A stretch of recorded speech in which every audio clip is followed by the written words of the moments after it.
Good evening, everyone. Welcome to Gordon College. My name is Judd Carlberg, and I have the privilege of serving as president here at Gordon. I know we have a number of off-campus guests with us tonight, and we want to give them a special welcome. And I'm glad to see that many students have joined us. Tonight is formatted as a debate, a discussion between two men who you'll meet in a moment who disagree fundamentally on the issues. And that's part of what it means to be in a college with intellectual debate, because it's a learning experience for us no matter what position you hold. And so I want to welcome you here tonight, and I hope that over the next hour, an hour and a half, you'll stretch your minds and you will be educated about a very important issue that impacts every single person in this room. We're going to be moderated tonight by Ryan Goff, who is the Jerusalem-Athens Program Coordinator. And Ryan is going to introduce our guest speakers, our debaters, and then he's also going to outline for you the format that we'll use in the debate. So let's welcome Ryan and our guests to the platform.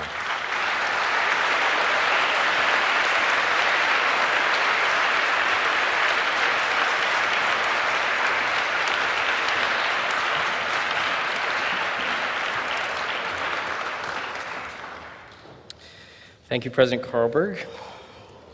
As he said, my name is Ryan Groff. I work with the Jerusalem and Athens Forum here at Gordon, and it's my honor to be moderating this evening's debate.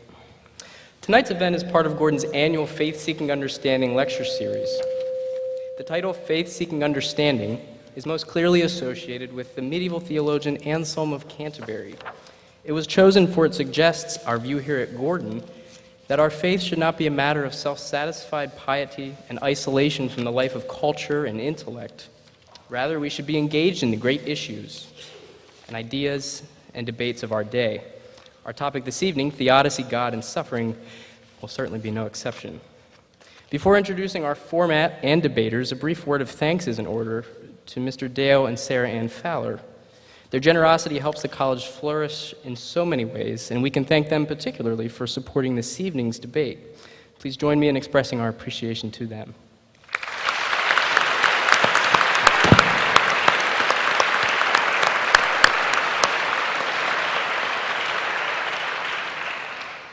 The format this evening is structured, but with some flexibility. It will consist of the 5 elements noted during your arrival: opening statements, rebuttals, follow-up statements, a 20-minute question and answer time, and a 3-minute closing statements. During the Q&A, I will read questions posed by you, the audience, which you may write on the note cards provided. They will then be collected about 40 minutes into the debate. If you're doing the math, that's around the rebuttals, just after. And if you're now thinking, I should have picked up a note card, just raise your hand. Our ushers would be happy to bring you one. Without further ado, an introduction to our debaters this evening. Dinesh D'Souza is the president of the King's College, New York City, and is a former White House domestic policy analyst. A graduate of Dartmouth College, he is the author of numerous New York Times best-selling books and is a frequent guest commentator on CNN, Fox News, and has also appeared on Comedy Central's Colbert Report. Investor's Business Daily calls him one of the top young public policymakers in the country. The New York Times Magazine named him one of America's most influential conservative thinkers.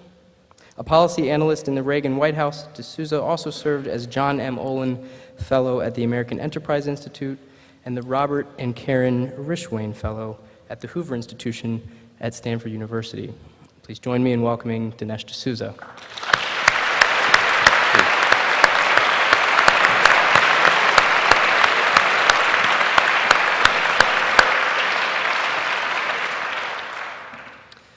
Bart Ehrman is James A. Gray Distinguished Professor of Religious Studies at the University of North Carolina at Chapel Hill.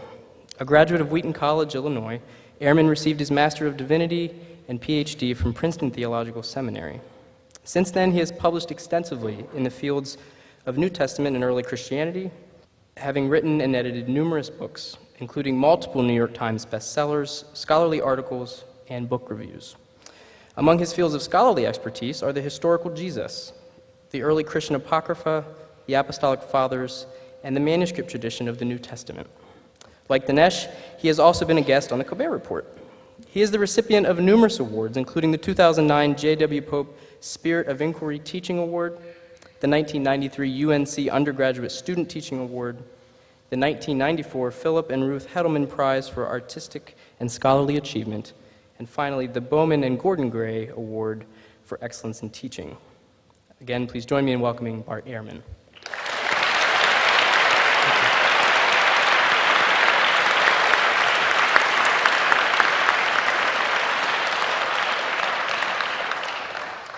Having agreed to introduce tonight's topic, Bart Ehrman will begin. Bart. Well, thank you very much. It's a pleasure to be with you tonight. How many of you would consider yourselves to be committed Christians?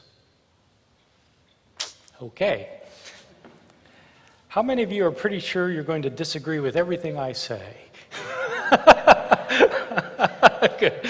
Just 3 of you. Very good. How many of you are being honest? It's a pleasure being with you. I started out my study of the New Testament and theology and my understanding of the world as a very committed Christian. When I was in high school, I had a born-again experience, and after high school went to the Moody Bible Institute, where I studied for 3 years to receive a diploma in Bible and theology. After Moody, I went to Wheaton College, which you students, I'm sure, all know. And after Wheaton, I went to the Princeton Theological Seminary, where I did a Master's of Divinity degree, being trained for ministry. After my Master's of Divinity degree, I was the pastor of the Princeton Baptist Church for a time. My point in mentioning this is that I want it to be clear that I started out as a firm believer, a solid evangelical Christian, and stood in the evangelical tradition for a number of years. My views changed over the years to what you will be hearing this evening, and I want to give you some sense for why they changed by explaining what happened to me and what happened to my thinking over a period of time. When I was doing my PhD at Princeton Theological Seminary, I was also teaching at Rutgers University, teaching undergraduates, and one semester I was asked to teach a class called The Problem of Suffering in the Biblical Traditions. This was a course that was designed to deal with what the Bible has to say about why there is suffering. The technical term for that kind of discourse about suffering is called Theodicy. It's called Theodicy. It comes from 2 Greek words, which mean God's justness. How can God be righteous, or how can God be just, given the state of affairs in this world? Given the misery and the suffering around the world, how is it all fair if a God is in control? If God is all-powerful, if God is all-loving, why is there suffering? This was in the 1980s, and frankly, at the time, I had trouble convincing my students at Rutgers that there was a problem of suffering.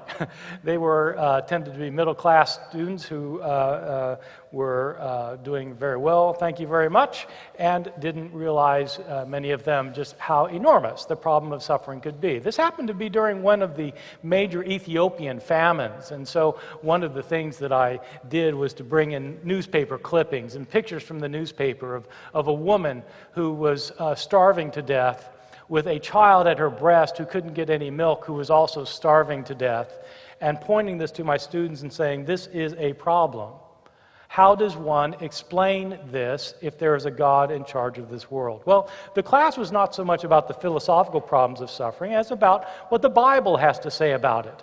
And studying the Bible, what it has to say about it, my students and I came away with 2 major points that are quite interesting and relevant for tonight's debate.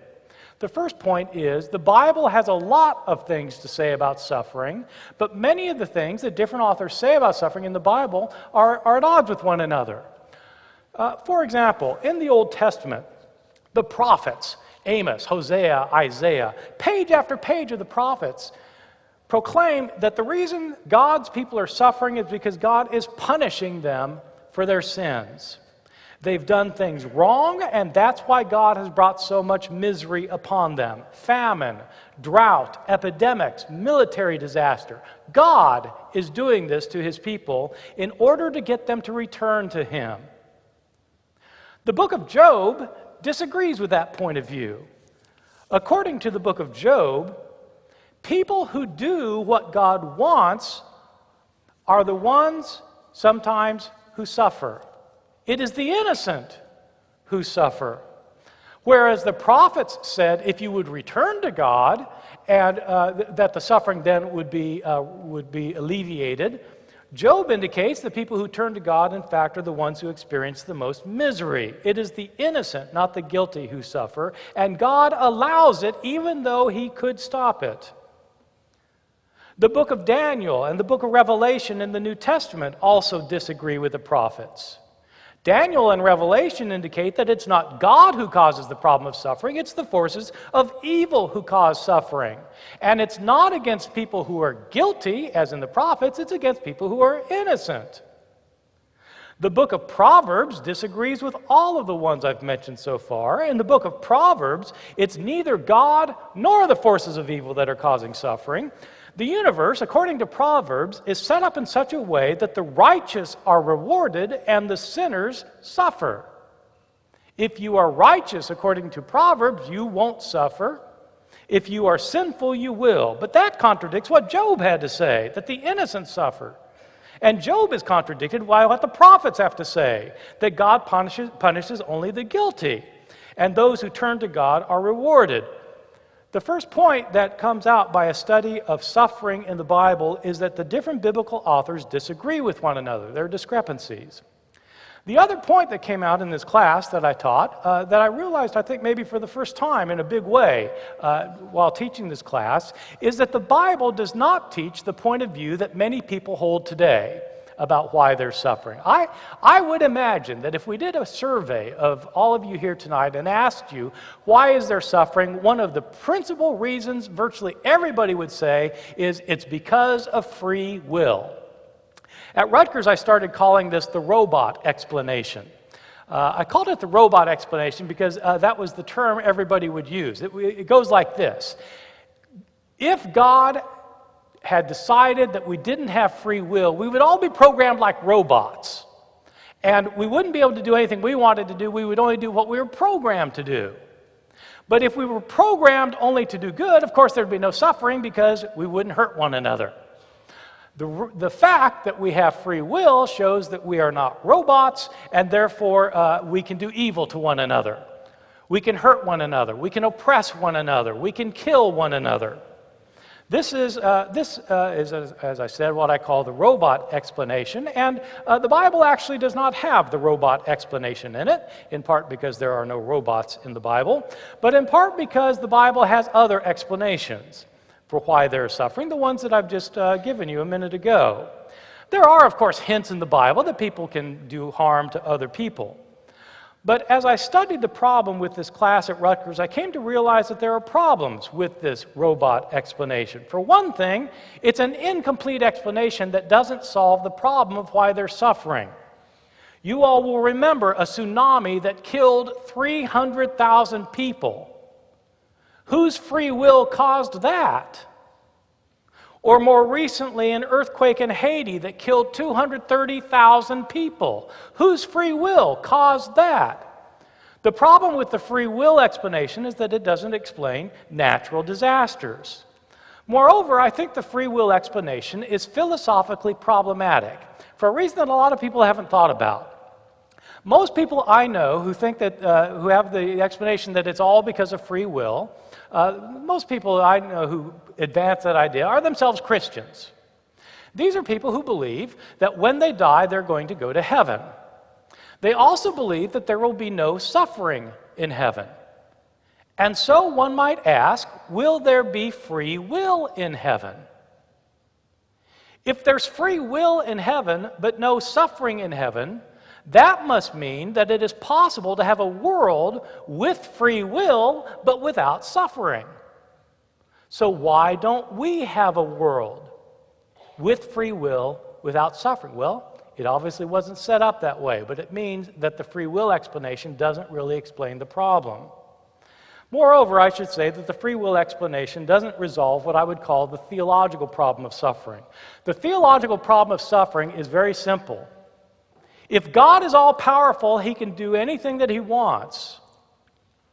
If he's all-loving, he doesn't want people to suffer any more than you want people to suffering, and you're a loving person. God can do anything he wants.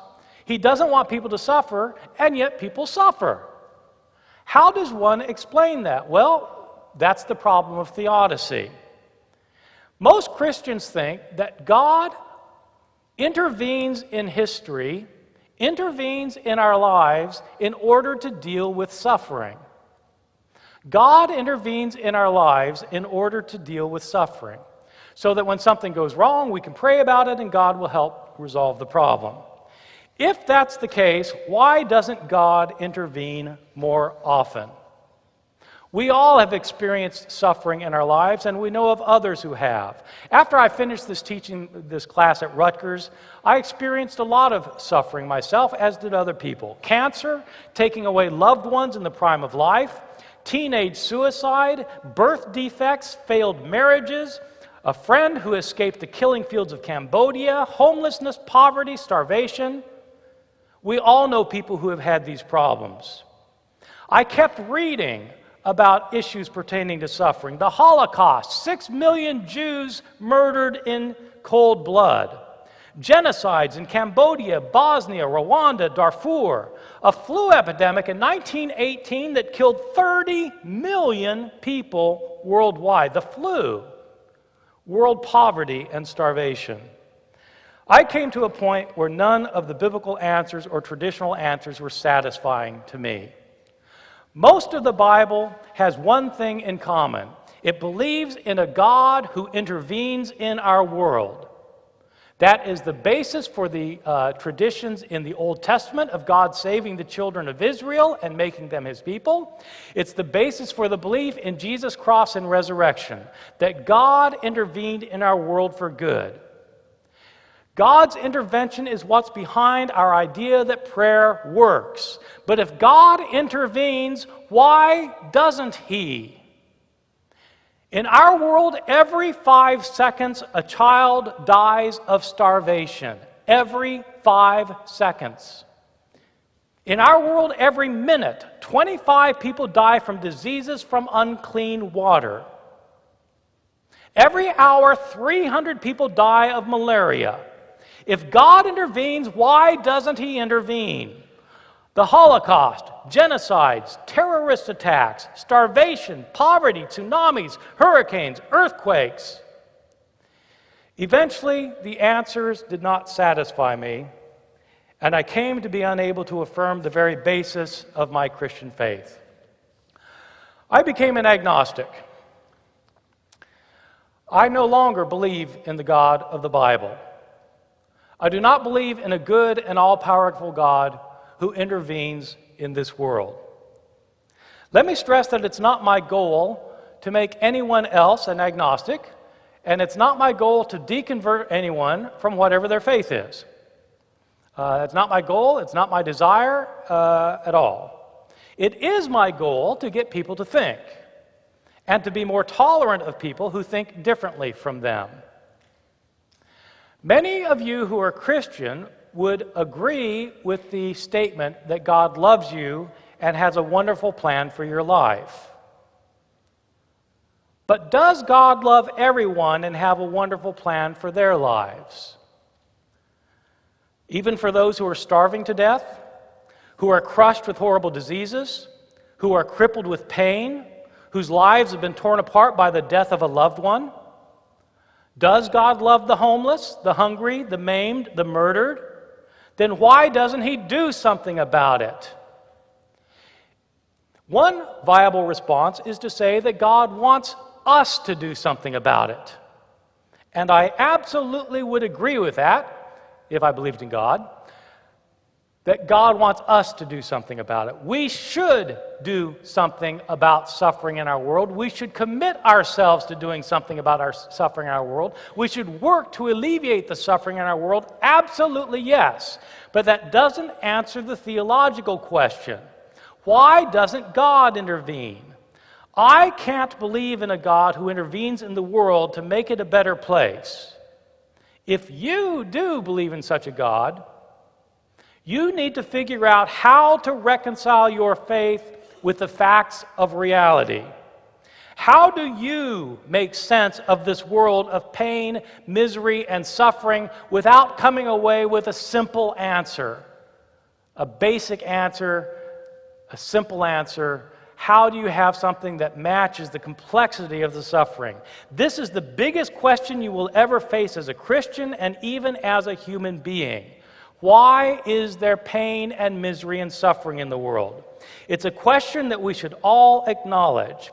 And whether or not we find a satisfying answer, we should all realize that there is enormous suffering out there, and all of us, Christian and non-Christian alike, should do everything we can to relieve it and to help those in need. Thank you very much.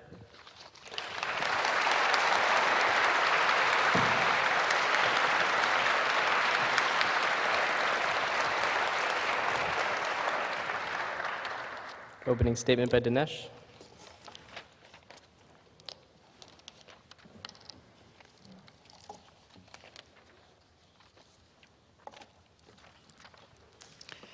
Hello, everyone. It's a real honor and a thrill to be up here discussing an issue of such urgency and importance. The problem of suffering is not a problem that is confined to atheists or agnostics. It's in fact a problem even more intensely felt by the believer. Because for the atheist, in some ways, suffering is not a problem. There is no God, so this is just the way the world is. For the believer, however, you always have to ask, why does God permit, tolerate, cause a world that looks like the one we have? Now, in some senses, this is a very difficult question to raise because we are second-guessing God. We're basically saying God is an architect. He made the world this way, and we think he could have done better. Bart Ehrman says, in a sense, how do we make sense of the world?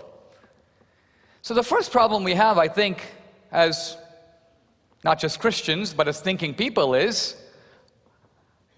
what position are we in to judge the architecture of the universe? In other words, before we undertake a project of reason to explain something, you've got to ask, am I in possession of adequate facts to comment intelligently on the matter at hand? If you show up and somebody says, here's a bunch of clues, don't look at them, but tell me who the murderer is, you'll say, well, I can't. I don't know what these clues actually mean. If you go into a mall, or you're outside in the parking lot, and you see a big SUV, and the door is open, and there's a 2-year-old child in a car seat, but it's hot, and there's no mom anywhere to be seen, what do you say? Do you say that this mom is a negligent person who should be immediately arrested and locked up because she has no idea how to look after her child? No, because you don't know the mom. She might have excellent reason for running out of that SUV. Maybe her husband is in Starbucks and just had a heart attack. And since you are not in full possession of the relevant facts, you hold back a little bit. You don't know the circumstances over there. And so here we are, human beings.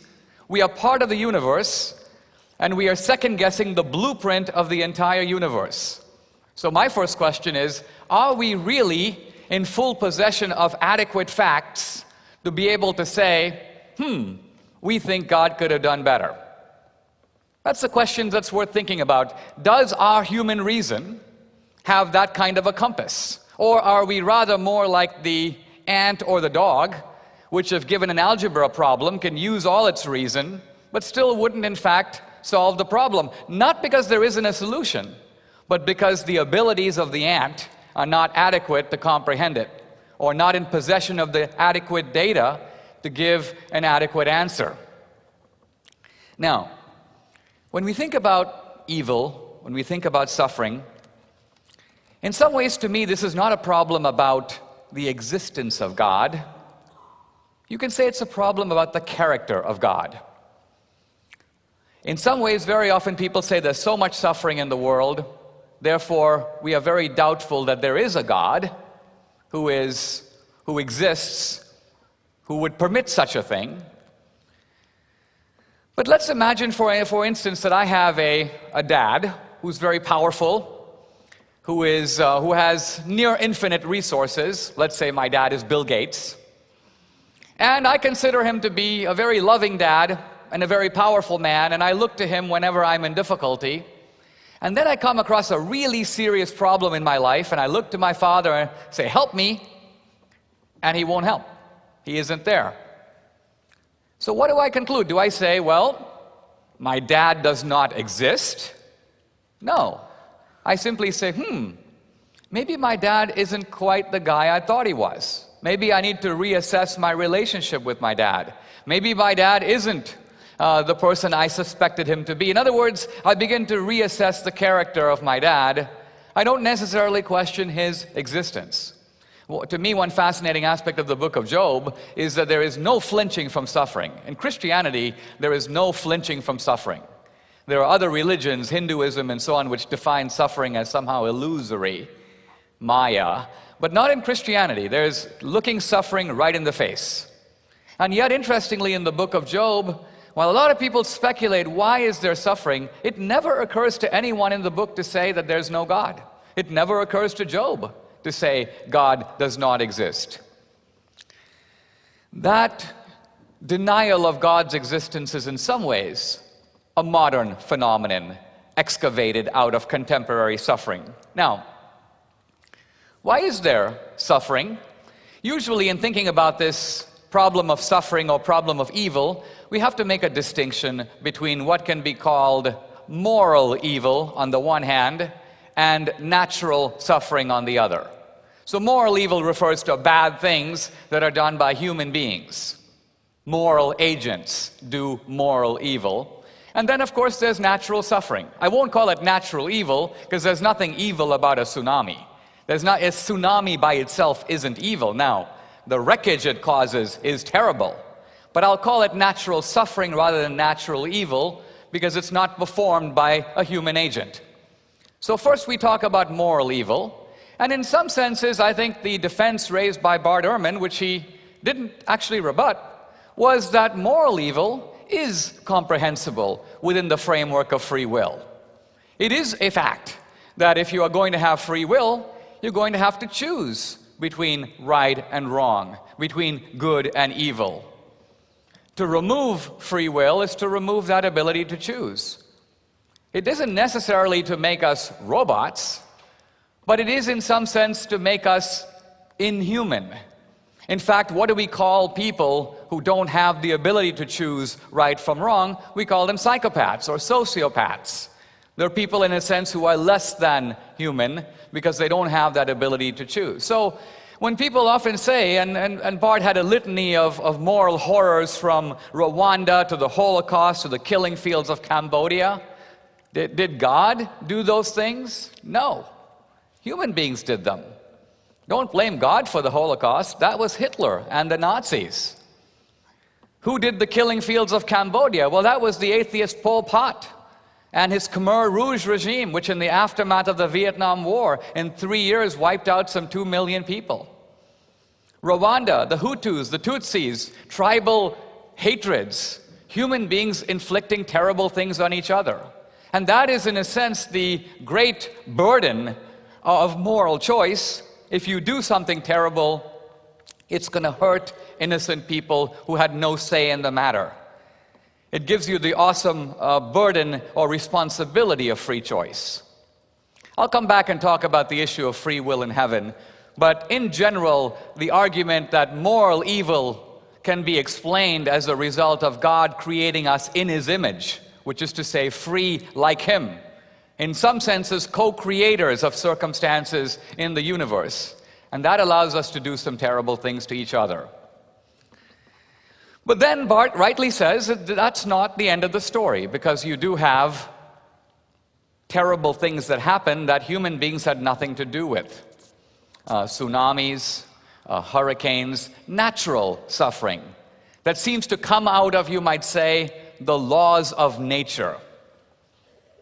And in some ways, Bart says if God is omnipotent, he could intervene. In fact, you might raise the question, why have laws of nature in the first place?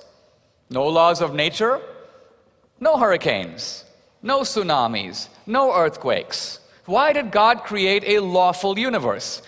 Actually, there are some people who think he didn't. The Muslim scholar Al-Ghazali says there are no laws. God intervenes at every second to make things happen as they do. In some senses, the alternative to a lawful universe is, you might say, a discretionary universe. Everything happens because God wills it. And it doesn't have to happen the same way twice. So if you drop a pen, it goes to the ground, but the next time you drop it, it goes right up. That would be a whimsical universe, unpredictable. Now, try to think about this, because Bart said, free will cannot be used to defend against natural evil. I insist that it can. Because in a whimsical universe, human action would have no predictable consequence. If I were to pull out a gun to shoot you, God could block the bullet. And therefore my action of trying to kill you, my evil action, is meaningless because you're not going to feel any pain, because a magical hand is going to come in the way and whisk off the bullet. So in other words, if we don't have a lawful universe, in some senses, human action in the world becomes impossible. Our freedom, we might still be free, but our freedom would carry no consequence because it would be completely unpredictable what was going to happen next. Now, of course, we could still have a lawful universe with miracles. In other words, let's have laws, but God just intervenes like once in a while, maybe every 6 weeks. Not intervenes with little nuisances. He doesn't block the common cold, but maybe he blocks the horrible hurricanes and tsunamis that kill tens of thousands of people. Now, interestingly, when you look at the Bible, there are a lot of miracles. But to my understanding, these miracles, by and large, are aimed at, you might say, spiritual benefits, and not to contravene the laws of nature for their own sake. In other words, God parts the Red Sea for the Israelites to cross. Jesus heals the blind man, but he doesn't heal blindness. The purpose is conversion. It's spiritual. There is a contravention of a law of nature, but it's occasional, it's rare, and it's done for a spiritual purpose. At no point can I find miracles that are done just because God decides that this law, in fact, think about it. If God had to do miracles that way, it's kind of a way of saying that my laws are defective. I create a factory to spit out cars, but a bad one comes out every now and then. I've got to do a miracle to correct it. That's a defect. Why do we have earthquakes? The reason we have earthquakes, and by the way, this is not an argument from the Bible, this is an argument from geology. The reason we have earthquakes is underneath the earth are massive tectonic plates that move. And these tectonic plates, it turns out, are absolute prerequisites for life on Earth to exist. In fact, interestingly, scientists have looked for plate tectonics and have not found them on any other known star or planet. They are unique to Earth. And the point I'm getting at here is not merely that you need plate tectonics, because plate tectonics ultimately separate the land from the oceans. If you didn't have plate tectonics, our planet, mostly made up of water, the water would swallow the land, and Earth would be essentially a water world up to a depth of about 400 feet. I get this fact from a book called Rare Earth, written by the geologist Peter Ward and the astronomer Donald Brownlee. The point being that plate tectonics is an absolute prerequisite for life itself to exist on the Earth. And here we can make a broader point, and that is, as scientists study the laws of nature, all the laws, the constants of nature, the speed of light, the electromagnetic force, the strong nuclear force, they have come up with something that is sometimes called the anthropic principle, or the principle of fine-tuning. And here's what it means. The laws of the universe are fine-tuned for life. You could have other laws, but if you did, you would not end up with creatures like us. You might not end up with life at all. But if you did, you would not get human beings at the end. There's a rather startling theological point hiding here. The anthropic principle, by the way, usually used to try to prove the existence of some kind of an intelligent designer. I'm not using it for that purpose. I'm saying something a little different. Modern science shows that this universe cannot function with other laws. That if you had other laws, you wouldn't get Homo sapiens at the end of it. So yes, God could have made other laws, but you'd get a different kind of creature at the end of the process. So if God wanted to use a lawful process and wanted to create creatures like us, modern science tells us that this is the recipe. The laws that exist here and now are the necessary prerequisite for us being here. Now, these laws are in some senses double-edged. The sunshine that makes life possible is also the sunshine that gives us wrinkles and sometimes exposes us to radiation, cancer. The water that we drink without which we couldn't have life, well, you can drown in it. And so these laws are of such a kind that they can by themselves impose hardship, impose suffering. But here's the other side of it. God has at the same time given us the tools to comprehend these laws and in some ways to overcome them. That is called modern science. And therefore, you can have malaria, but we have a cure for malaria. If you want to know why people are getting malaria right now and suffering and dying from it, that's because this cure that we have already is not being adequately and widely enough distributed. It exists.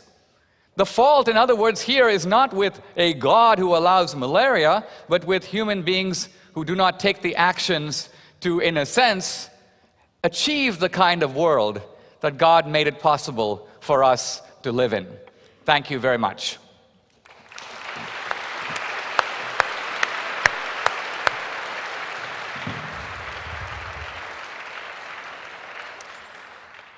We'll now hear a 5-minute rebuttal from each debater, beginning with Bart.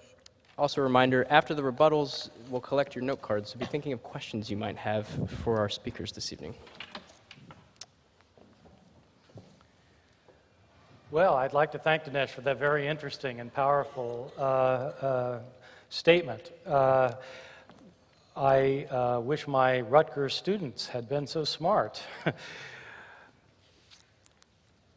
I don't think anybody needs to be second-guessing God when it comes to why there's suffering in the world.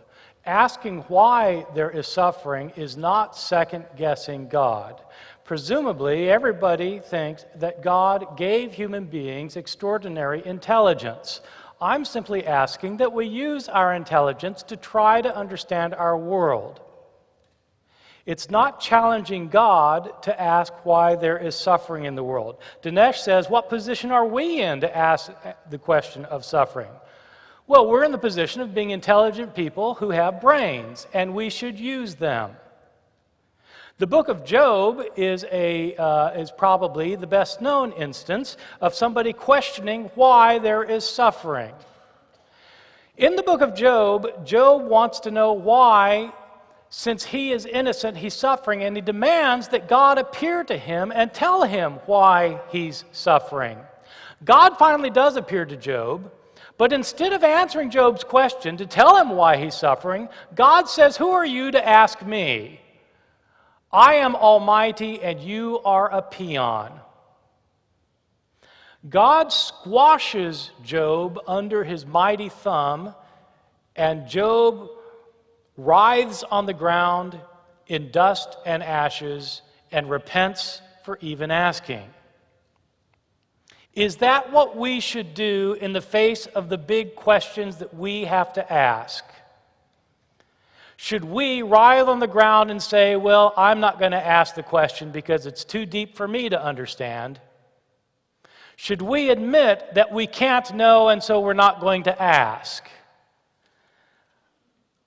I don't think so. I don't think the example of Bill Gates deciding to withhold a computer from his son so that his son thinks Bill Gates is somebody different from whom he really thought he was is really an appropriate or an adequate explanation of what we're dealing with the problem of suffering. God is not Bill Gates, and he didn't withhold a computer from a son. There are people starving to death in this world. Yes, if God's in charge of this world, he must be different from what we thought. But where does that leave us? What is he really like? God does intervene in the world according to traditional Jewish and Christian thinking. And my guess is that Dinesh thinks that God intervenes in the world and that he answers prayer. If that's the case, why is it there's so much suffering? Now, Dinesh differentiates between moral evil and natural evil, and he points out that God did not cause the Holocaust. Fair enough. Of course God didn't cause the Holocaust, and nobody said that God caused the Holocaust. But does God answer prayer or not? When 6 million of his people are crying out to help, does he answer or not? If you think the answer is no, he does not answer prayer, what does that do to your faith? And what does it do to Dinesh's faith? Does God intervene in this world or not? Or maybe he didn't like those Jews. Maybe he would have saved the Christians. Really? Maybe God likes us better than the people who are starving to death because we had a very nice dinner, thank you very much. So maybe God's on our side, but he's not on the side of the people who are suffering. Is that what we want to think? Is that going to be our theology? I simply don't buy the idea that the laws of nature are the way they have to be or we could not have life. I think that this is not a solid argument in the least. Who made the laws of nature? You say, well, if you had some other laws, then it wouldn't work this way. We couldn't have Homo sapiens. Right. Within the framework of nature as we have it now, we have to have tectonic plates. You mean God could not create a world without tectonic plates? There have to be tsunamis that kill 300,000 people? Really? There have to be? You're telling me that God couldn't do something different? God couldn't dream up a world without tectonic plates? How limited is God? Is God so limited that he could not create a world without earthquakes and hurricanes and tsunamis and droughts? Is that really the case, that God couldn't do it? If that's what you think, then I would say you're probably leaning more toward my direction. I don't believe that, in fact, there could be a God who causes suffering or allow suffering if he could prevent it. And I don't believe if there was an all-powerful God in the world that, in fact, you could say that he can't prevent it. Thank you.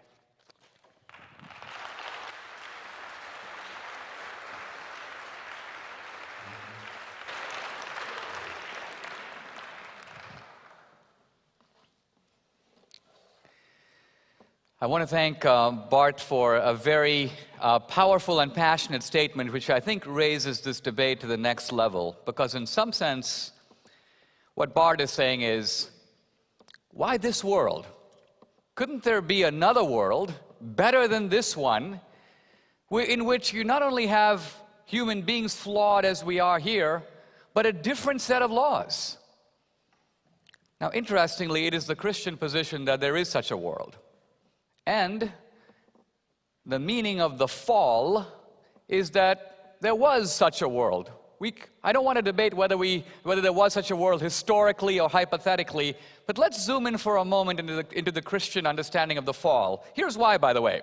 And I'm not here moving into the domain of revelation. Here we have an atheist challenge that says, in effect, there's a contradiction between Christian theology and the world that we have it. So it's very fair to say, let's look at Christian theology in the full. In other words, it's a fundamental premise of Christian theology that this world is not the only world. So suddenly you have to consider, if this life is 1 second in an expanse of eternity, however agonizing that second, what does the plan as a whole say about the ineptitude of God? Let's say that someone suffers horribly for 50 years, but is living in eternity in bliss. Has God wronged such a person? Does this prove that God clearly did not exist because in this life, only a part of the expanse of salvation, God didn't fix his or her problem right then or there or then? So the Christian view, in other words, is much bigger than the hedonistic premise that God's job is to be a cosmic bellboy and make our life as comfortable as possible here and now. You've got to look at Christian theology as a whole. But now I want to look for a moment at the fall, because I think it gets to the heart of Bart's question. What was happening in the Garden of Eden? Basically, the Garden of Eden was a place, a sphere, a dimension, if you will, under God's direction. And yeah, there were no laws. Everything worked well. Perhaps E was not equal to MC squared in the Garden of Eden, I don't know. But the idea was that God, in a sense, offers human beings a choice. Live under God's direction. You can call that the discretionary universe. Our will is subordinated in all things to God's will. And so are the laws of nature. So is whatever laws operate in Eden. God controls it all. No rotten trees, no fruit that fall and turn bad. Now the message of the fall is that human beings rejected that world. Not just Adam and Eve, because I believe we would reject it again if we were given a chance. Our free will inclines us to say, no, we do not want to live under God's world, we want to make our own world. And that means we want to live under our will and do things the way we see fit and manipulate the universe and the earth in the way that we deem best, not God. This is pride, this is the fall. And what does God do? He says, okay. He gives us the world we want. And it's this world. Now, in this world, we are immensely powerful. We can manipulate nature. We can extend life expectancy. We can discover cures for diseases. But in some ways, it's not the perfect world. And Christianity does not claim it is. Christianity, in a sense, claims that this is a world of trial. This is the world we wanted, that God gave us as a sort of a trial period to decide if we want to live in that other world, always available to us, in which we operate constantly and unremittingly under God's authority and God's will. That, to me, is the meaning of the fall. The two choices put before us as human beings, and it wasn't just Adam and Eve, but I believe all of us in this room, if made to choose again, would choose exactly what Adam and Eve chose, which is to live a life in which our decisions are made unremittingly, constantly by us. And that's the world that Bart has chosen, because he says we should use our intelligence and our creativity to investigate nature and to ask why. And we do. And out of that comes science. And out of that comes, in a way, the cure for some of the problems in the world. So God has given us the world. He's also given us the ability to function in the world. Let's come back for a moment to the Holocaust. What is Bart asking God to do? He's basically asking God to cancel out the free will of the Nazis and Hitler.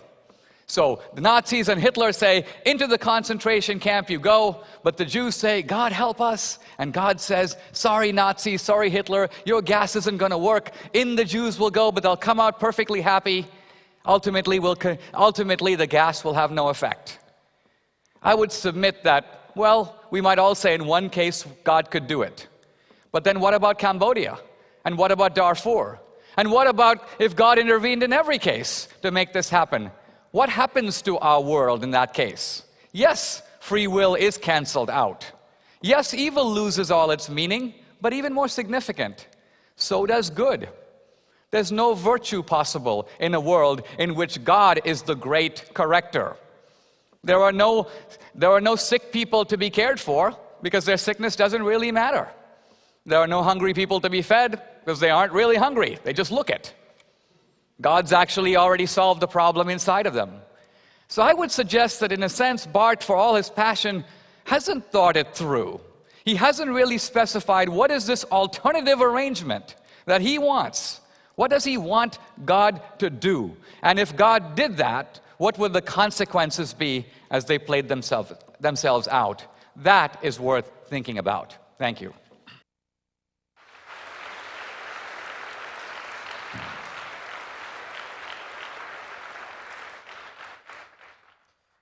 At this time, we'll pause the debate for a second. The ushers will be coming down the aisles, both the sides and the center, to collect the questions you have. All right, so Dinesh, I want to know whether you believe that God answers prayer, and if you do think so, do you think that God sometimes does intervene in our world? And the more involved part of that is, if you think that God does not answer prayer, then I'd like to know, and that he doesn't intervene, I'd like to know in what sense you consider yourself a Christian. If you do think that God answers prayer and does intervene, then I'd like to know whether it bothers you that God doesn't answer prayer for people who are starving to death and being tortured and who are being murdered and so forth. I think that God can and does answer prayer. I think that God can and does intervene in the world. He has, and I believe he still does. However,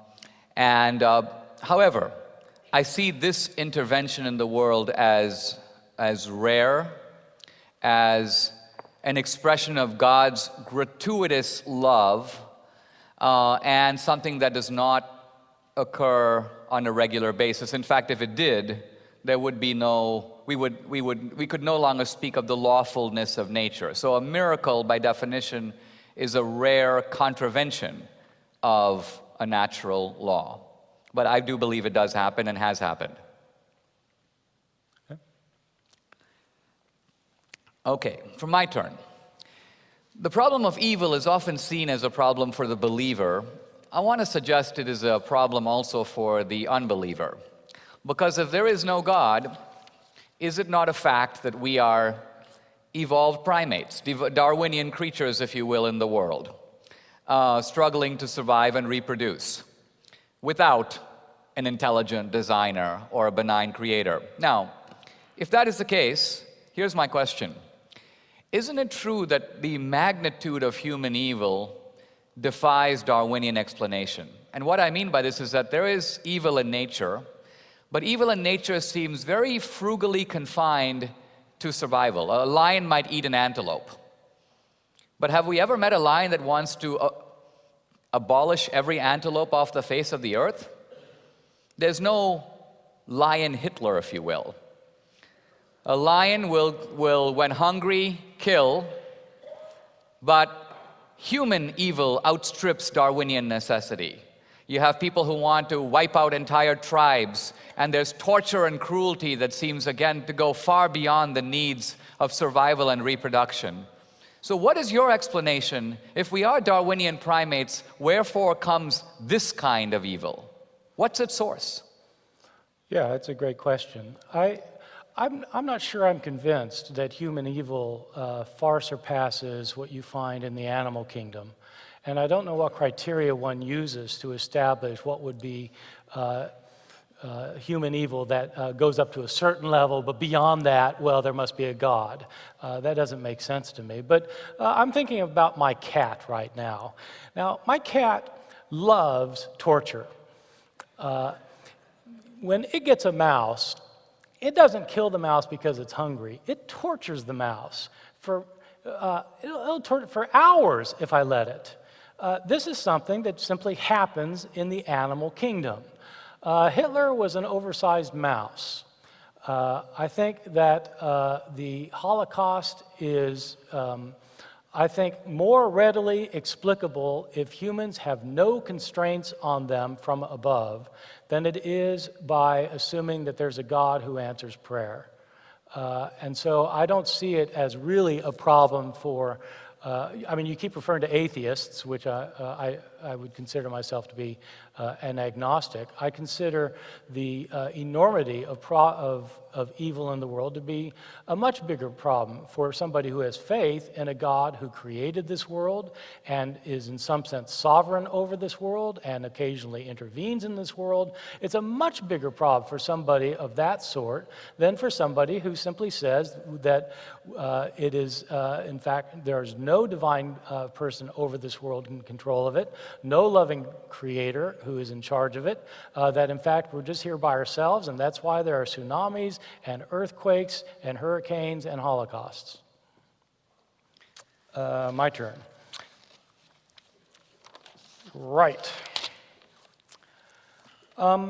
You You suggested that somebody who suffers now may experience 1 billion years of happiness in the afterlife, and that therefore I'm not looking at the whole of Christian theology, only at a very small sliver, and you said that I would prefer that we all lead a hedonist life here on earth. I guess I want to know whether you believe in hell, and whether people are punished in hell, and whether it's an eternal punishment, and whether God loves the people who are suffering eternal punishment in hell. I'm especially thinking of, for example, somebody in, let's say, in some part of Africa, say in southern Africa, who has gotten AIDS, or somebody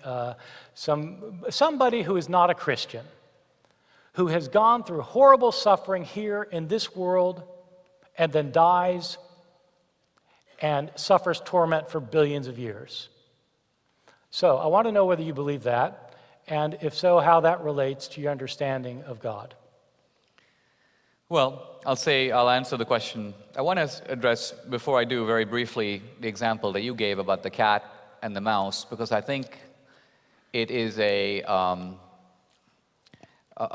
a sense, based on a fallacy. The mouse who is being tortured by your cat is not being tortured in any sense that we mean the word torture. If someone is torturing me by playfully tossing me up and down with a big bayonet waiting for me to land on it, the reason I'm being tortured is that I can anticipate death. I can see it. I can imagine it. I have the cognitive faculties to apprehend it, and therein lies the torture. The torture is that I'm being playfully dangled before I'm going to be killed in a manner that I can anticipate. There's absolutely no sense that a mouse has the cognitive faculties. In fact, it seems that no animal does, to be able to foresee death, to know what death is like, to know that it is going to die. Why does it try to escape? Because it has a survival instinct built into it, which is Darwinian. So but that doesn't mean it has the cognitive faculty to know, I will die, human beings all die, death comes to everyone. The natural instinct that says run away when you see the lion is not the same as the one that, and in the example that you give, the anticipation is necessary for the torture to make sense. Otherwise, if the cat is dangling the mouse and the mouse feels nothing except I'm being dangled up and down, there is no torture. Does the child who is thrown on the bayonet know that he's going to die? No. But in that case, the evil is in the intention of the person doing it. And in this case, the question is whether the cat dangling the mouse is itself engaging in torture in the same way that the Nazis did when they treated the Jews in the way they did. Okay, let's talk about hell.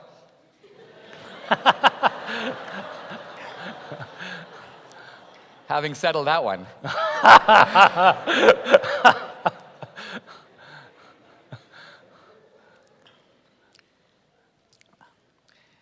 The Christian view of God is that God is salvation, right? The Bible says salvation is the gift of God. Now, for many years, I used to think that the Bible was saying that salvation is the gift from God. But no, it doesn't say that. Salvation is the gift of God. God is the gift. God is the gift. Now, we as human beings have the free choice of saying yes to the gift or no. So easy as God made it that all we have to do, no matter what the wreckage of our lives, no matter what the sins we've committed, all we have to do is utter the word yes. That's it. That's the only prerequisite for salvation. That does it. So if someone says no in the face of a yes and you may enter sign, and if God himself is salvation, to say no to God is to say no to what God is. That is my definition of hell.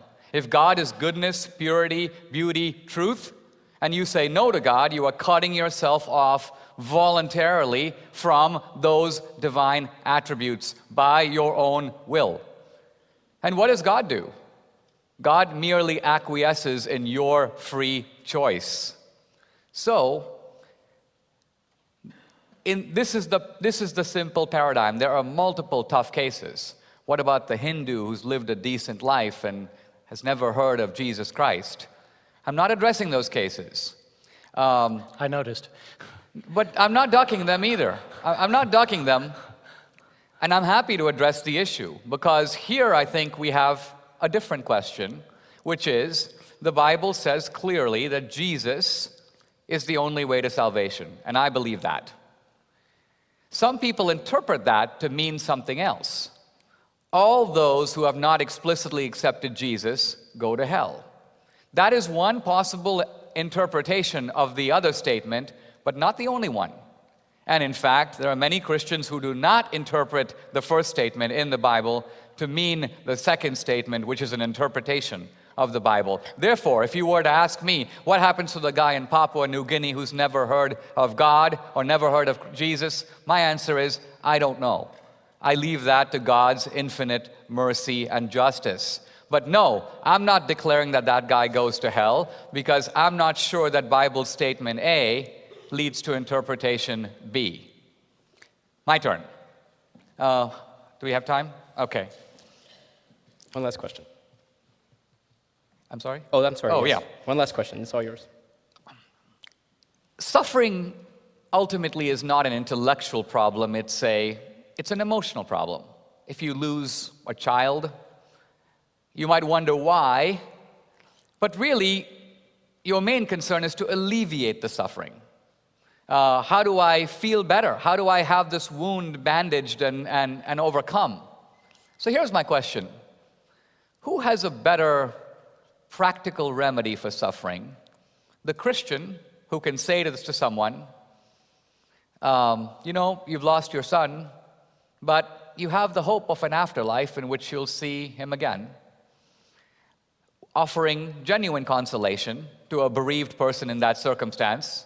Or an atheist who says, stuff happens. You've lost your son. There's no explanation. There's no remedy. Get over it. As a practical matter, who has more resources for coping with suffering? The Christians, who started the Red Cross, innumerable organizations to alleviate suffering? Or atheism, which basically says, this is the world as it is? Yeah, actually my view of this, you might be surprised to find, isn't going to be your view.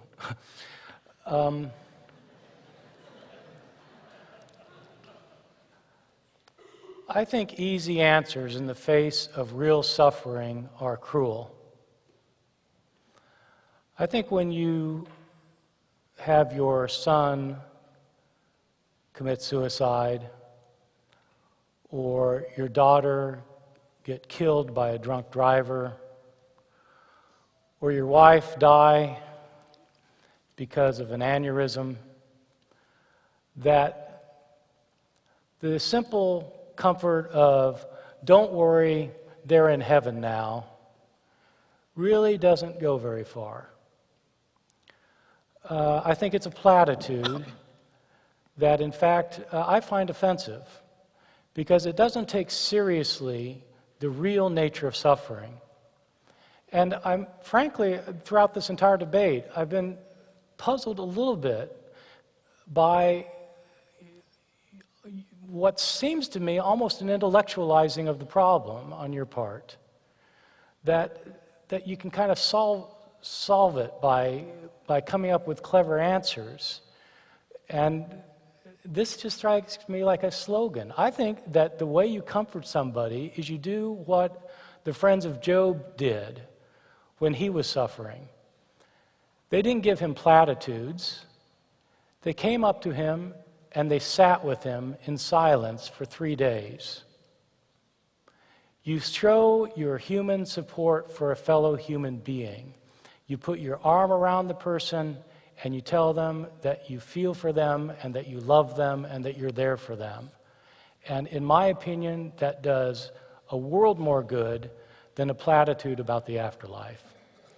Well, Bart, let's look at this for a moment, because that's a very revealing statement. None of us knows what comes after death, right? You haven't been to the other side of the curtain. No, I know, but you just said you did. No.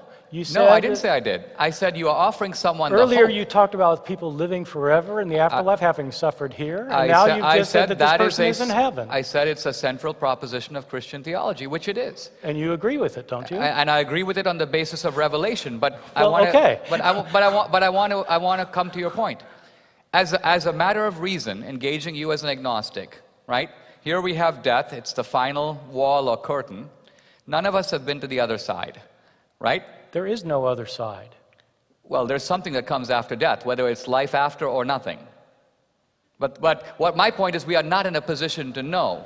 Something is not nothing. Either there is life after death or there isn't. Yeah. Can you there's think no of a other third si- option? There's no other side. That's a nothing. That's not a something. All right. You wrote a book about it. The point I'm trying to make is that you are declaring to be a platitude something that is very much an open question, a real possibility. In other words, And you're admitting it's a possibility you don't even agree with. no,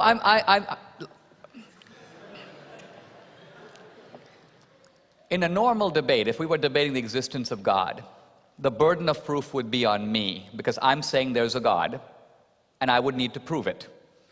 In this debate, the burden of proof is on you because you're saying there is an inherent inconsistency between Christian theology, the Christian God, all-powerful, benevolent, and the framework around that God, and the reality of suffering. So I am perfectly permitted to say, okay, let's see if there is this stated inconsistency. This theology posits the afterlife. I don't have to prove it. I'm simply saying, once you look at the full framework, the inconsistency disappears. Yes, you've intellectualized the problem. That's why we're having a debate.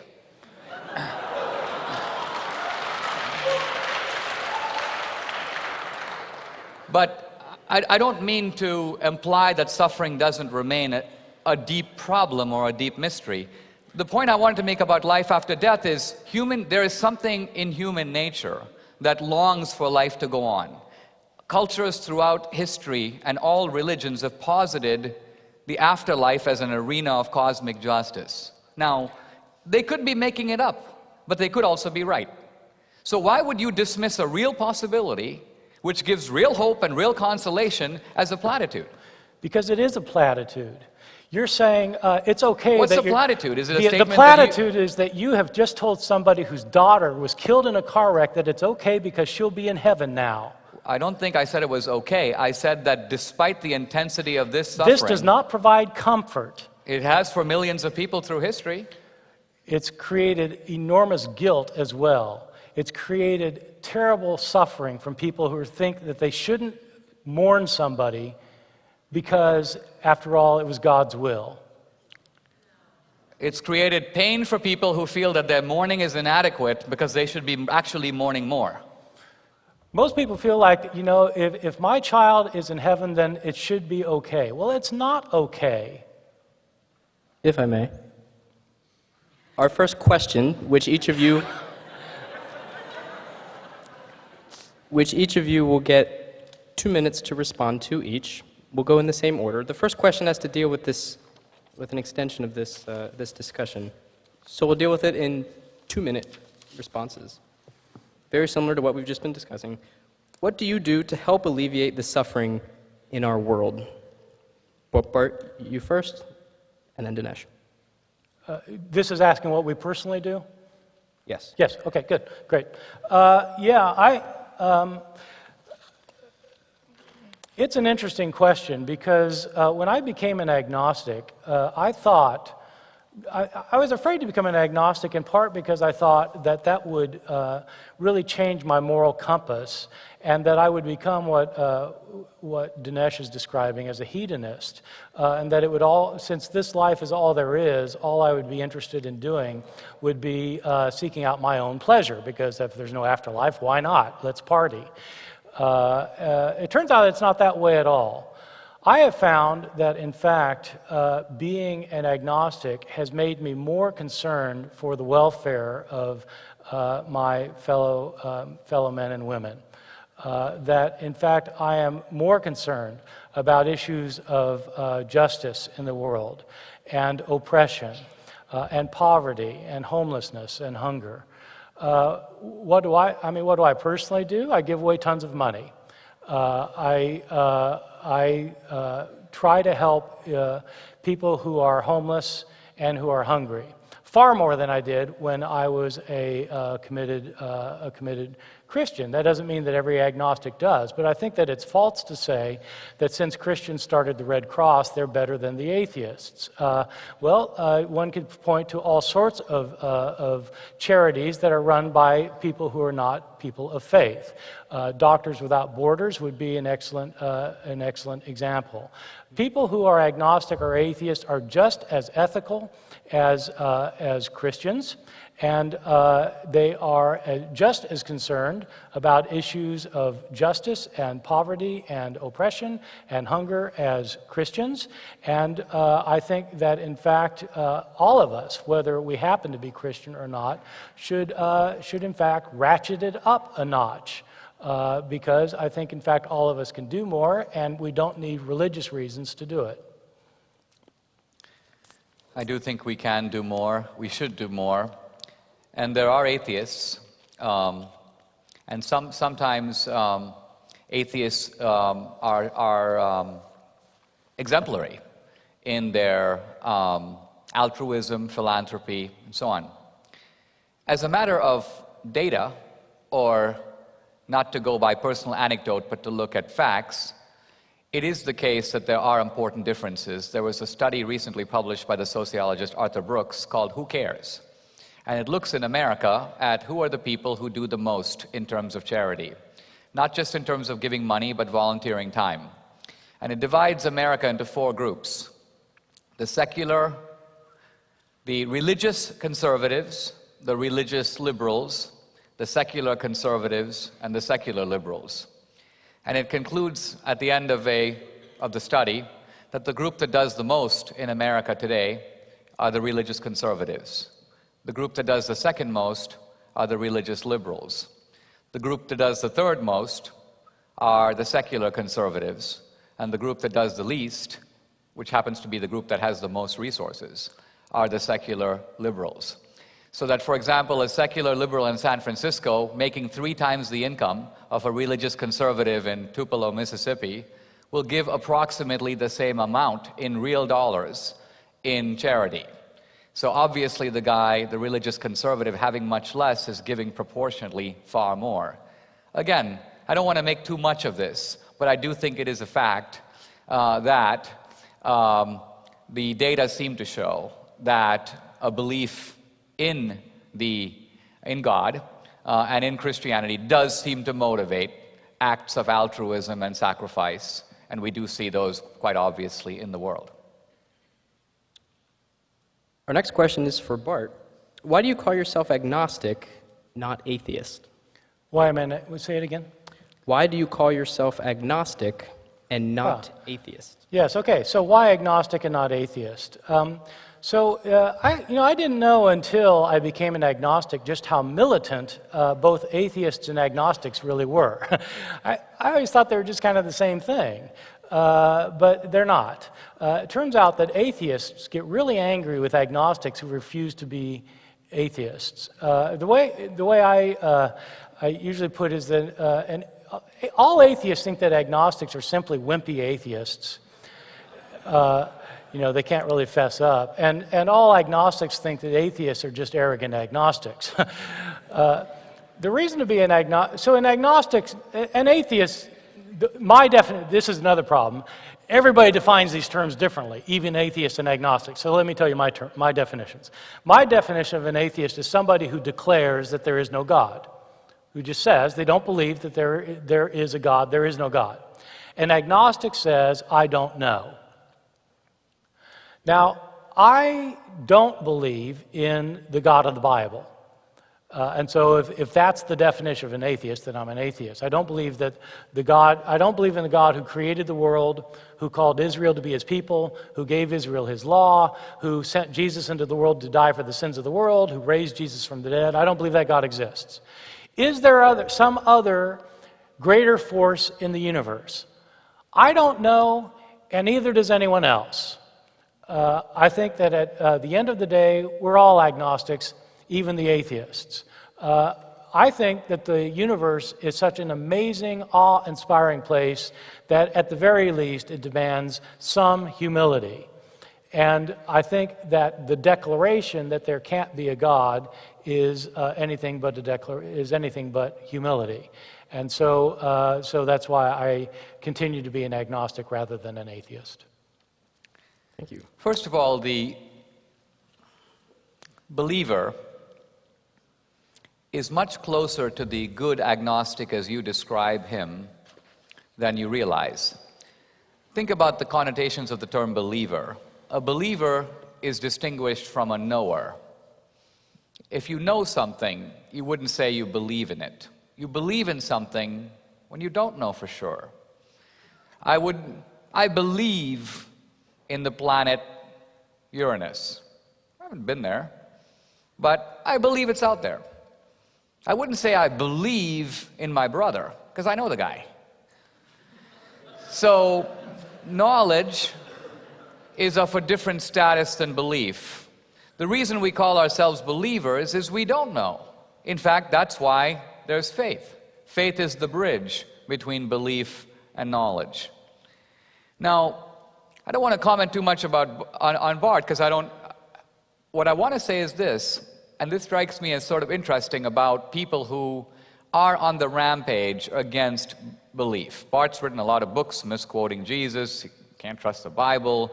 He's doing Whoa. I am not on a rampage against belief. Well, that is absolutely false. All right. You're a debunker of belief? No.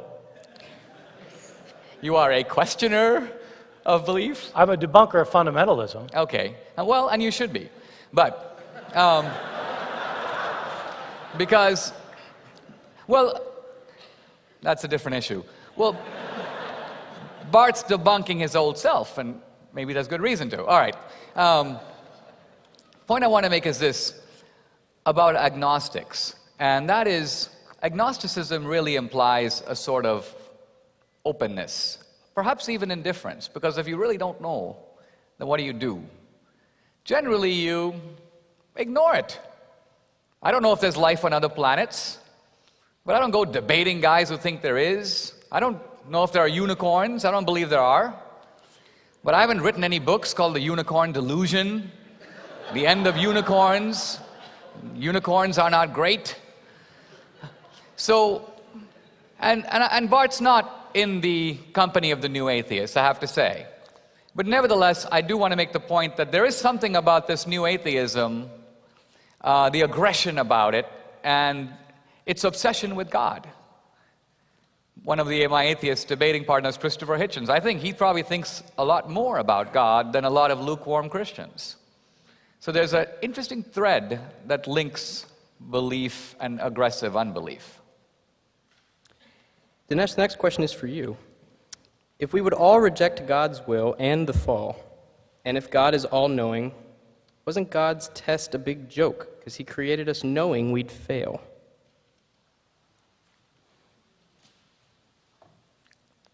A test is not, well, first of all, it's important to realize that when we think about God's foreknowledge, God knowing in advance, let's say that Adam and Eve would sin, God does not have foreknowledge in the sense that we normally think. If somebody predicts that the stock market will go up or go down and claims to know, they have foreknowledge. But that's because they're living in time.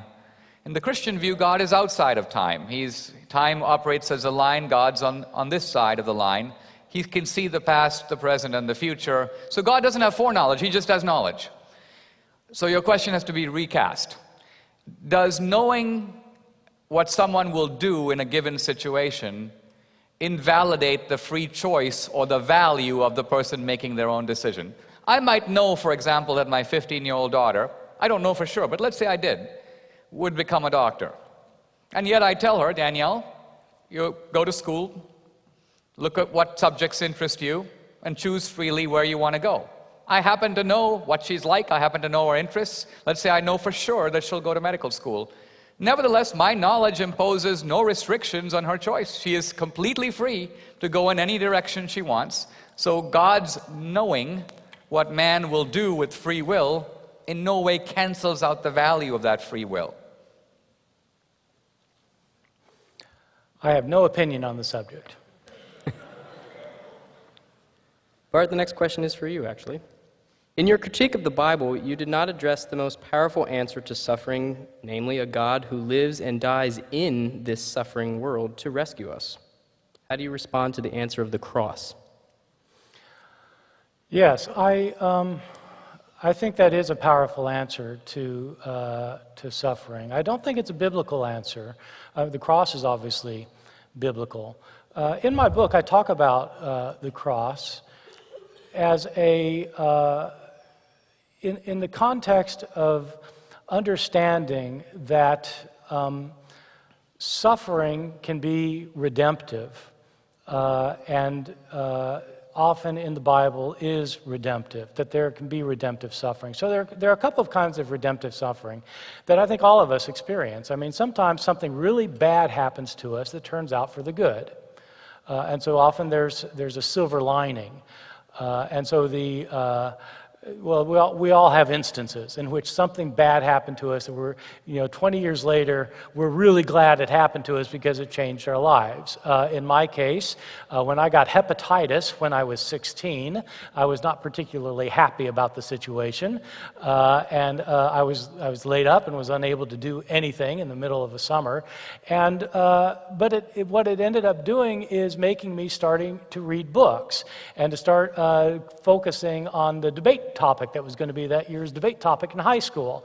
And it turned me from being a very mediocre second baseman that summer to being somebody very interested in academics. And if that had not happened, I never would have become a scholar.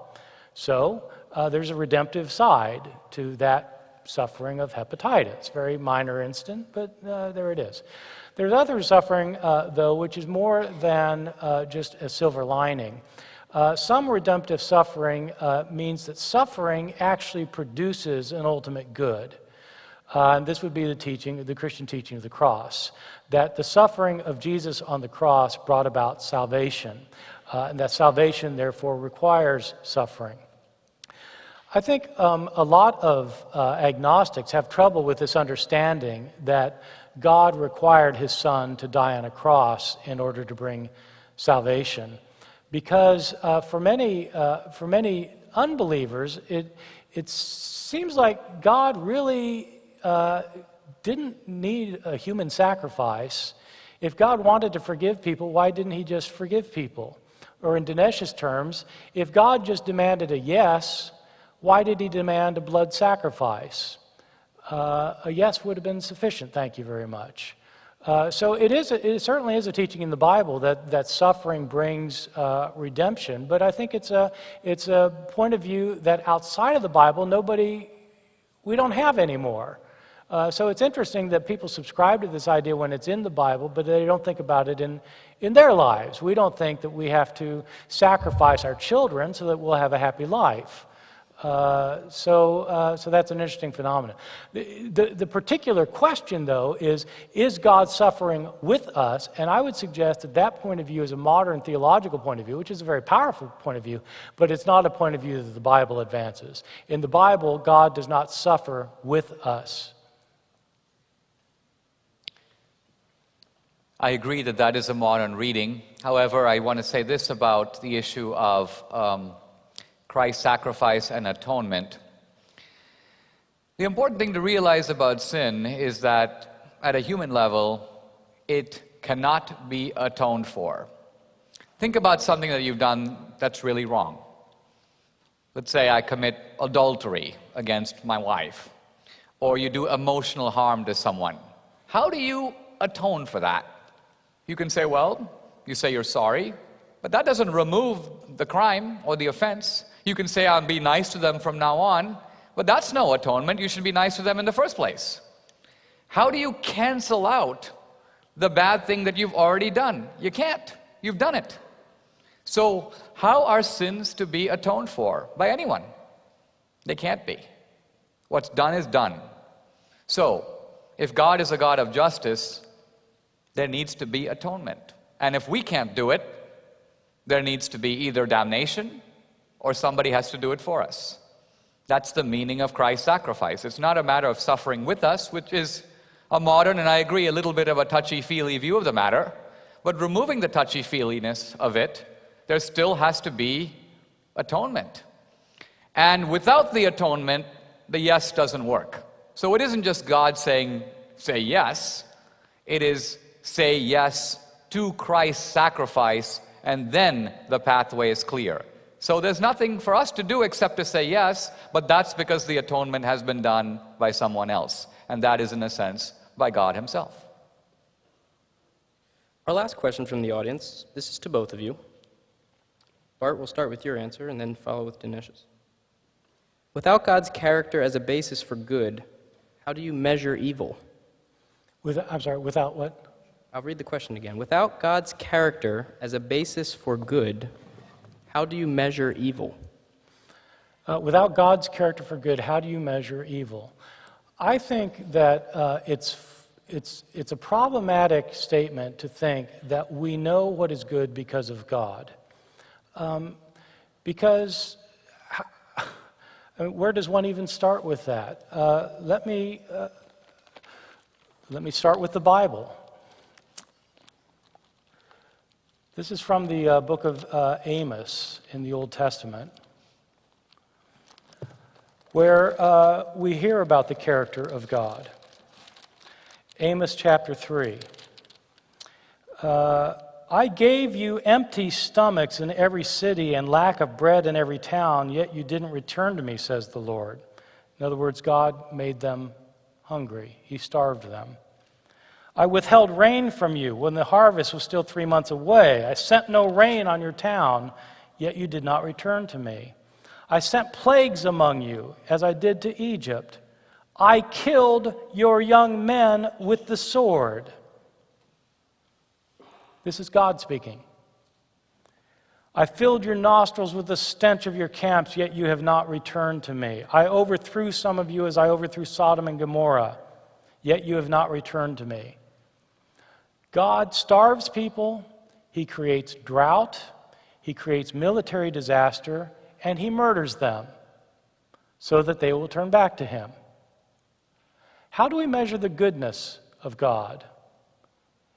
Are these good acts? Is our morality to be based on the actions of God? Should we starve our children to get them to behave? Not give them anything to drink? Murder them so that they will do what they're supposed to do? I think it's difficult to say that our morality is based on the morality of God. Because the morality of God as portrayed in the Bible, at least, would be considered by almost anyone as a rather dubious morality. You say, yes, but he was God. Absolutely, that's right. That means, though, that God's standards are not your standards.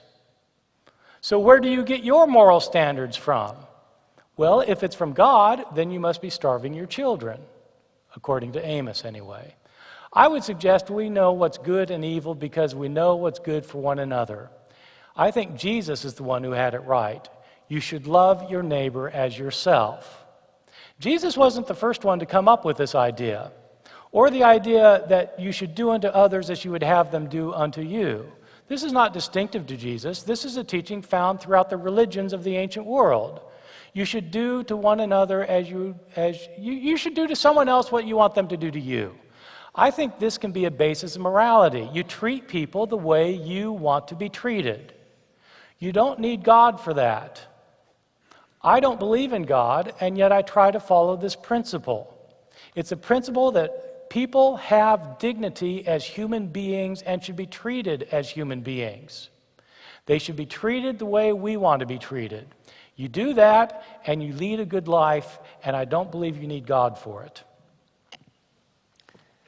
It's true that there's nothing uniquely Christian about the golden rule, but there is something very uniquely Christian about the idea of forgiveness, which does not appear in any other religion.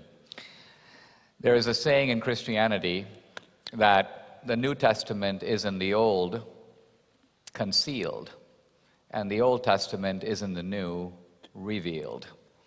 This is another way of saying that as Christians, we don't read the Old Testament as the Jews did. In other words, it's not the end of the matter. And you can't take a passage out of it, whether of Abraham's sacrifice or any other, and read it in complete isolation. The early Christians insisted that every passage in the Old Testament must be read in the light of the new era launched by Christ, and then the documents that came out of that. So, for example, Abraham's sacrifice of his son, in which the son says to his father, "Where is the lamb?" And Abraham says, "God will provide." A preview of Christ, who was the Lamb of God, to come in the New Testament. So again, if you cut off the New Testament and read passages from the Old, it becomes difficult to explain or defend, but read as a whole, the Bible conveys a very different message.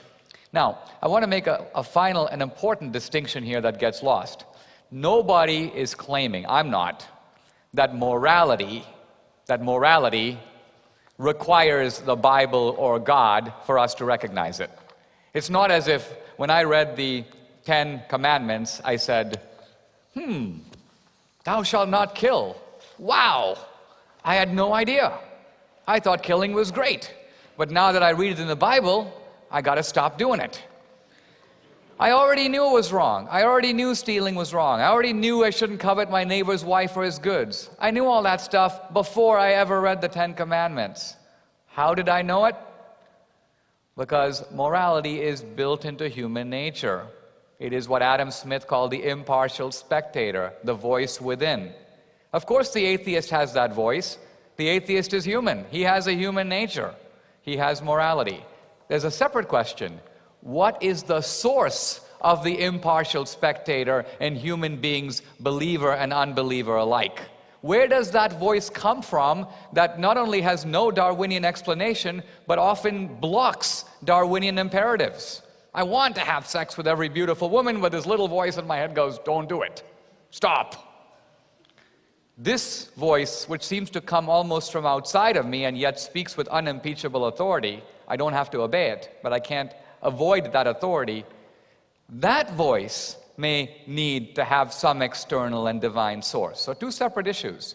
Morality is in all human beings, but can it be explained without ultimately pointing to a divine source? I'm not sure. Thank you. We'll now begin our closing statements, as has been our order all night. Bart will lead, and Dinesh will conclude our evening. So Bart. Well, let me thank you all again for being both attentive and kind to me during this debate, and thanks to Dinesh for a lively exchange. I'd like to conclude by talking about how I personally deal with the problem of suffering. My view, as it turns out, is a biblical view. It's the view of the book of Ecclesiastes. According to the book of Ecclesiastes, there's a lot that we can't know about this world. A lot of the world doesn't make sense. Sometimes there's no justice. Things don't go as planned or as they should. A lot of bad things happen, but there are also a lot of good things that happen. The solution to life is to enjoy it while we can because it is fleeting. This is the main teaching of the book of Ecclesiastes. This world and everything in it is temporary, transient, and soon to be over. We won't live forever. In fact, we won't live long. And so we should enjoy life to the fullest as much as we can, as long as we can. That's what the author of Ecclesiastes thinks, and I agree. The idea that this life is all there is should not be an occasion for despair and despondency, but just the contrary. It should be a source of joy and dreams. Joy of living for the moment and dreams of trying to make the world a better place, both for ourselves and for others in it.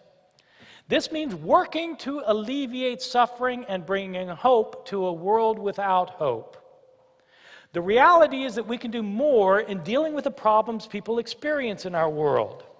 To live life to the fullest means, among other things, doing more. There does not have to be world poverty. The wealth could be redistributed, and still there would be plenty for plenty of us to be stinking rich. There don't have to be people sleeping on the streets in my city of Durham, North Carolina. Children don't really need to die of malaria. Families don't need to be destroyed by waterborne diseases. Villages don't need to die of massive starvation. Old people do not need to go for weeks on end without a single visitor. Children don't have to face the prospect of going to school without a healthy breakfast. By all means, and most emphatically, I think that we should work hard to make the world, the one we live in, the most pleasing place it can be for ourselves. We should love and be loved. We should cultivate our friendships, enjoy our intimate relations, cherish our family lives. We should enjoy good food and drink. We should eat out and order unhealthy desserts. We should cook steaks on the grill and drink Bordeaux. We should walk around the block, work in the yard, and watch basketball. We should travel and read books and go to museums and look at art and listen to music. We should make love, have babies, and raise families. We should do what we can to love life. It's a gift, and it won't be with us for long. But we should also work hard to make our world the most pleasing place it can be for others. Whether this means visiting a friend in the hospital, giving more to a local charity or an international relief effort, volunteering at the local soup kitchen, or expressing our opposition to the violent oppression of innocent people. What we have in the here and now is all that there is. We need to live life to its fullest and help others as well to enjoy the fruits of the land. In the end, we may not have the ultimate solutions to life's problems, but just because we don't have an answer to suffering does not mean that we cannot have a response to it. Our response should be to work to alleviate suffering wherever possible and to live life as well as we can. Thank you very much.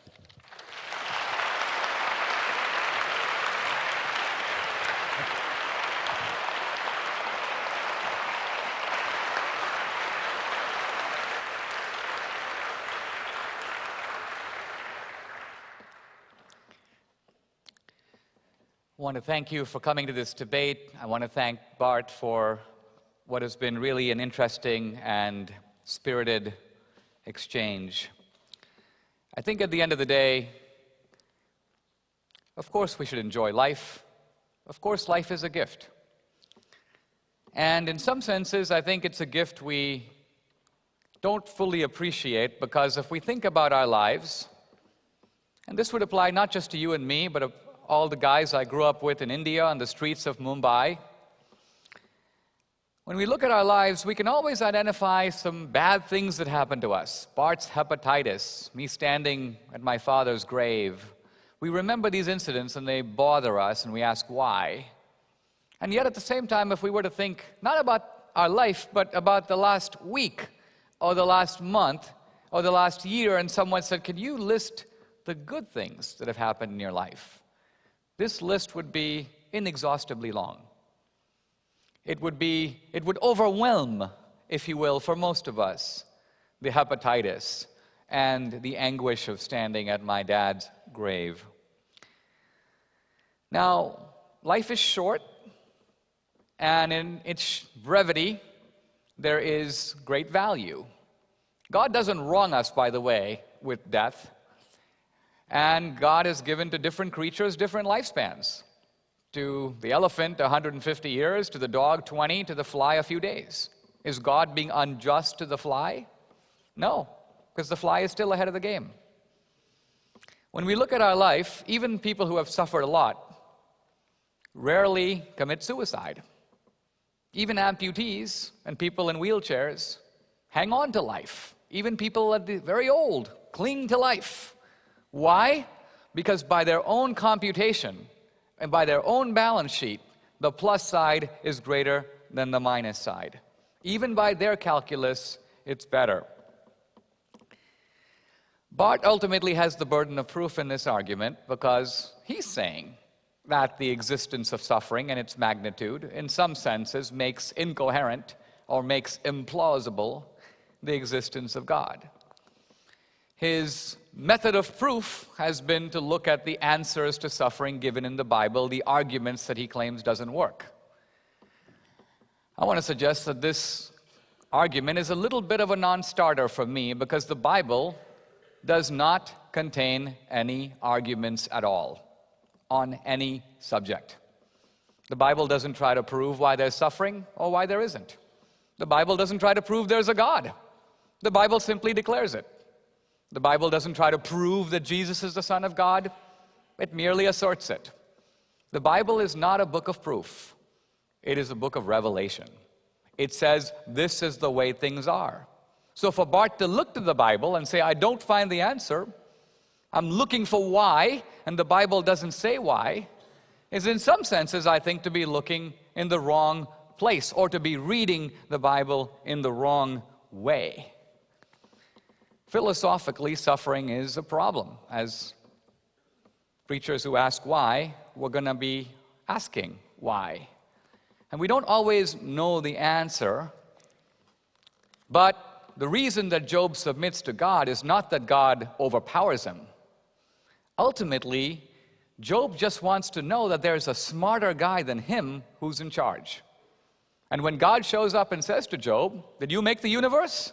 Are you responsible for the arc of the sky? Are you responsible for the rising and the falling of the seas? Job's humility is to recognize, in a sense, that no, we humans, in a sense, not that we don't have reason, but is our reason of a sufficient compass to proclaim judgment on the creator of the universe?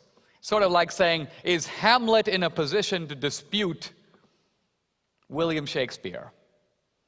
No. Shakespeare stands outside the play and is in some sense the cause of the action within it. We are creatures within the play trying to understand the action as Hamlet does. But in some sense we have to ask, what can we say about the God who is the author of the play? And I think the proper response in that sense is Job's response: submission, worship, and humility. Thank you very much. Thank you, Bart. Enjoyed it. Thank you.